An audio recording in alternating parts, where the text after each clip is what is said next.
नमस्कार साथियों। आज हम लोग इस वीडियो में कारक और उसके भेद की चर्चा करेंगे। तो सबसे पहले हम जानते हैं कि कारक की परिभाषा क्या है। तो कारक किसे कहते हैं? संज्ञा या सर्वनाम के जिस रूप से वाक्य के अन्य शब्दों के साथ, विशेषतः क्रिया के साथ संबंध सूचित होता है। किसका? उस रूप का। यानी हम कारक में संज्ञा या सर्वनाम का अध्ययन करते हैं वाक्य के अंतर्गत कि वाक्य में संज्ञा या सर्वनाम का किस रूप में प्रयोग हुआ है। तो वाक्य में जो रूप आता है उस रूप को ही कारक कहा जाता है। तो ये बहुत ही साधारण परिभाषा है, इससे हम आसानी से समझ सकते हैं। और हम जानते हैं कि अगर कोई शब्द है तो शब्द का प्रयोग जो है हम करते हैं वाक्य में, तो वह पद कहलाता है। तो जब तक हम उसे वाक्य में प्रयोग नहीं करेंगे तब तक वह पद नहीं कहलाएगा। तो कारक का संबंध भी जो है वाक्य से ही है कि जब तक हम उसका वाक्य में प्रयोग नहीं करेंगे तब तक वह कारक के रूप में हमारे सामने नहीं आएगा। इसलिए कारक संबंधी कुछ आवश्यक बातें हैं जिनको जान लेना जरूरी है। इसमें 3 महत्वपूर्ण बातें हैं। इससे पहला क्या है कि कारक वाक्य में प्रयोग संज्ञा या सर्वनाम का रूप है। यानी कारक क्या है कि वाक्य में प्रयोग किया गया संज्ञा या सर्वनाम का रूप है। यानी अगर हमको पहचानने के लिए कहा जाए कि कारक की पहचान कैसे करेंगे, तो सबसे पहले जो हमें अपने दिमाग में रखना है कि कारक हमेशा संज्ञा या सर्वनाम में से ही होता है और दूसरा नहीं होता है। यानी वो होगा तो संज्ञा या सर्वनाम होगा। जैसे उदाहरण के लिए अगर देखेंगे तो श्याम ने उसे डांटा। अब देखिए इस वाक्य में श्याम संज्ञा है और उसे क्या है? सर्वनाम है।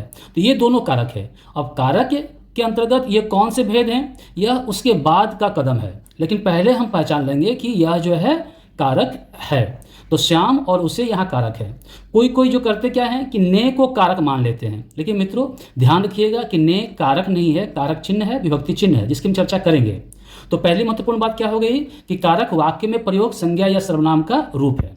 दूसरा क्या है कि संज्ञा या सर्वनाम के आगे विभक्ति लगने से बना रूप कारक कहलाता है। तो उसी को अलग तरीके से कहा गया है। इसे क्या कहा गया है कि संज्ञा या सर्वनाम के आगे विभक्ति लगने से, तो संज्ञा सर्वनाम के आगे विभक्ति लगती है तो क्या, तो संज्ञा सर्वनाम का अपना रूप बनता है। वह रूप ही क्या है? कारक है। जैसे श्याम ने उसे डांटा या बंदर पेड़ पर बैठा है, तो बंदर पेड़ पर बैठा है, तो यहाँ जो पेड़ जो है एक रूप बन गया है। ठीक है, तो किस रूप में प्रयोग हुआ है उसे हम देखेंगे, भेद के अंतर्गत देखेंगे। तो यहाँ जो रूप है वही जो है वह कारक है। और पर क्या है? पर जो है विभक्ति है। तीसरा क्या है? कारक पद बने बिना संज्ञा सर्वनाम वाक्य में प्रयोग नहीं होते हैं। यानी वाक्य में यदि संज्ञा सर्वनाम को प्रयोग करना है, इस्तेमाल करना है, तो सबसे पहले उसे कारक पद बनना होता है। तो बिना कारक पद के वाक्य में संज्ञा सर्वनाम का प्रयोग नहीं होता है। तो ये 3 महत्वपूर्ण बातें हैं जो कारक संबंधी हैं। ठीक, तो जैसे अभी बात हुई कि विभक्ति क्या होती है। विभक्ति क्या होती है, तो हम लोगों ने यहाँ उदाहरण में देखा था कि पेड़ पर बंदर बैठा है, श्याम ने उसे डांटा। अब देखिएगा कि यहाँ पर ने है, ठीक है, यहाँ पर है। ठीक, तो ये ने और पर क्या है? यही विभक्ति है। विभक्ति चिन्ह भी कहते हैं, कारक चिन्ह भी कहते हैं। ठीक है, यही विभक्ति है।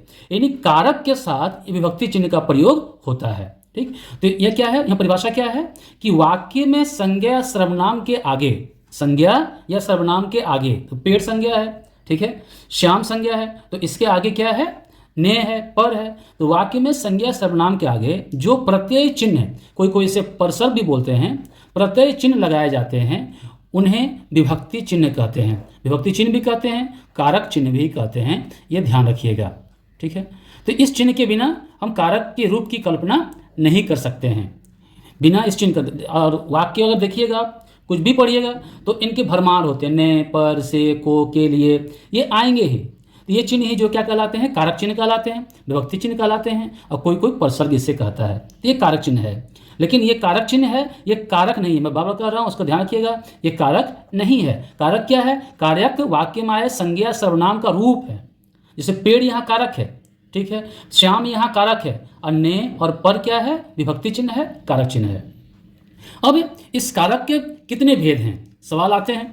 ठीक है, तो इसके जो हमने बहुत ही संक्षिप्त में चर्चा की है, इसको विस्तार से यहाँ जानने का प्रयास नहीं किया, क्योंकि इसके लिए अलग से जानने की जरूरत है और इस पर कई वीडियो बनाए गए हैं। लेकिन कारक के भेद, यानी कारक के जो देखिएगा तो कारक के 8 भेद हैं। ध्यान रखिएगा, कारक के 8 भेद हैं और प्रत्येक भेद के साथ उसका चिन्ह होता है। प्रत्येक भेद के साथ, जहाँ ने देख रहे हैं, को देख रहे हैं, से देख रहे हैं, या चिन्ह है, जैसे कर्ता ने, कर्म को, करण से। चौथा क्या है? संप्रदान को, के लिए। पांचवा अपादान से, कोई कोई अपादान बोलता है जो गलत है, ये भी ध्यान रखिएगा, अपादान नहीं होता है, अपादान होता है, तो अपादान से। 6 नंबर संबंध काके की, रा रे री और नाने ने भी होता है, ये भी ध्यान रखिएगा, ना ने नी, ये भी होता है। अधिकरण मैं पर, संबोधन हे, अजी, अहो इत्यादि। लेकिन ध्यान रखिए कहीं कहीं हमने क्या किया है? शून्य का प्रयोग किया है 3 जगह में। यानी कभी कभी आपको दिखाई देगा कि कर्ता कारक तो होगा लेकिन उसके साथ ने चिन्ह नहीं होगा। तो ने चिन्ह का प्रयोग कहाँ होता है? कर्ता चिन्ह से, इस पर भी वीडियो है, इसमें आप देख सकते हैं, इस चैनल में वीडियो अपलोड किया गया है। कर्म को दिया हुआ है, इसके साथ भी शून्य है, यानी कभी कभी कर्ता के साथ ने चिन्ह का प्रयोग नहीं होता है, बिना ने चिन्ह का। कर्म के साथ बिना को चिन्ह का, और संबोधन जो है बिना जो है संबोधन चिन्ह का भी आता है, कारक चिन्ह का भी आता है। उदाहरण के लिए मैंने यहाँ पर दिया है जो है कि बंदर पेड़ पर बैठा है, यहाँ पर लिखा हुआ है बंदर पेड़ पर बैठा है, ठीक। अगर यहाँ पर देखिए बंदर यहाँ पर कर्ता कारक है, लेकिन यहाँ पर कर्ता के साथ क्या है? कर्ता के साथ ने चिन्ह का प्रयोग नहीं है। क्यों नहीं है? इसका अलग व्याकरण है, इसकी चर्चा हुई है, इसे देख सकते हैं आप। अब ये इसलिए यहाँ पर शून्य दिया हुआ है क्योंकि ने नहीं है। अब यहाँ पर आगे देखिएगा, श्याम ने उसे डांटा, ठीक है, उसे क्या है? उसके जो है कर्म चला रहा है, यानी उसको डांटा। तो इसके साथ भी देखिए आपको जो है को जो है यहाँ पर आपको नहीं मिलेगा, ठीक है, उसे डांटा, ठीक, या उसको चला आता तो मिल जाता आपको, उसे सिर्फ आया है कि उसका रूप है इसलिए। लेकिन दूसरा उदाहरण हम देख सकते हैं। उदाहरण क्या है? अगर देखेंगे हम लोग यहाँ पर चित्र जानने के लिए, तो राम आम खाता है, ठीक है, राम आम खाता है। अब देखिए इसमें दोनों चीज़ें आ जा रही है कि यहाँ पर दोनों चीज़ें कैसे आ जा रही है कि राम देखिए यहाँ करता है, ठीक है, आम जो है वह कर्म है, तो कर्ता किसे कहते हैं, कर्म किसे कहते हैं, इसे हम अगले वीडियो में जानेंगे। इससे पहले वीडियो बना हुआ है, वहाँ भी देख सकते हैं यहाँ पे। तो राम यहाँ पर करता है लेकिन ने चिन्ह का प्रयोग नहीं हुआ है। आम क्या है? आम कर्म है लेकिन को चिन्ह का प्रयोग नहीं हुआ है, ठीक है, इसलिए शून्य है। और यहाँ पर संबोधन में क्या है? ओ जो है, यहाँ पर भी शून्य है। जैसे मान लो हे राम बोलते हैं, ठीक है, संबोधन क्या? किसी को पुकारने के लिए, बुलाने के लिए, तो बोलते हैं अरे अरे राम, अरे मोहन इधर सुनो। कभी कभी अरे का प्रयोग नहीं करते, मोहन इधर सुनो बोल देते हैं, मोहन इधर सुनो। तो जब मोहन हम पुकार रहे हैं तो इसके लिए जो है संबोधन चिन्ह का प्रयोग कर देते हैं और हो जाता है। और कभी कभी हम लोग जो है अरे का भी प्रयोग कर देते हैं, हे का भी प्रयोग कर देते हैं, और कभी कभी नहीं करते। जब नहीं करते हैं तो इसका मतलब वहाँ शून्य कि चिन्ह का प्रयोग नहीं हुआ है। अगर नहीं हुआ है तो वह गलत नहीं है, क्योंकि व्याकरण की दृष्टि से वो सही है। लेकिन यहाँ पर ने और को कहाँ होगा कहाँ नहीं होगा, इसके व्याकरण के अंतर्गत नियम है जिसको जानना जरूरी है, और जानने के बाद ही हम लोग समझ सकते हैं। तो इस तरह से हमने इस वीडियो में कारक किसे कहते हैं, ठीक है, कारक के लिए आवश्यक बातें, ठीक है, विभक्ति चिन्ह और कारक के भेद के बारे में हमने जाना, भेद के बारे में जाना। तो इस वीडियो मित्रों आज इतना ही, धन्यवाद।